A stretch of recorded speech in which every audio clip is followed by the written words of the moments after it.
Hi hello மக்களே, வணக்கம் மற்றும் வந்தனம்.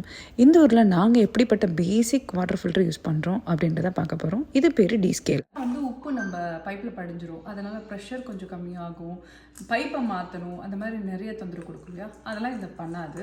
இதில் என்னென்னா அப்படியே தண்ணியிலே வந்துடும். ஸோ நம்ம பேசிக் ஃபில்டர் யூஸ் பண்ணி நம்ம ஃபில்டர் பண்ணி நம்ம குடிச்சிக்கலாம் அந்த தண்ணியை. ஸோ இப்போ தான் நாங்கள் ஃபஸ்ட்டாக இது ஃபிட் பண்ண போகிறோம். வாங்க எப்படி பண்ணுறோம் அப்படின்றத காட்டுறோம். இது இவ்வளோ தான் இந்த டிவைஸ். மெயினாக தண்ணி வர பைப்பில் இதை கனெக்ட் பண்ணால் போதும். இதோட அடிஷ்னலாக கூட 2 வயர் மட்டும்தாங்க. இதுதான் வாட்டர் சப்ளைக்கான மெயின் இடம். ஸோ இந்த இடத்துல நம்ம கனெக்ட் பண்ண போகிறோம். இந்த ஊரில் ஃபெமிலியராக இருக்கிறது சாஃப்ட்னர் தான் ப்ளஸ் RO. இது ரெண்டுமே என்ன பிரச்சனைனா, இது ரெண்டுமே மினரல்ஸையும் ஃபில்டர் பண்ணிடும். தண்ணி ஸ்பேஸ் ரெண்டுத்தையும் அடைக்கும், லேபர் காஸ்ட் அதிகம். ஸோ இது எல்லாமே கட் பண்ணுறது நம்ம D-Scale.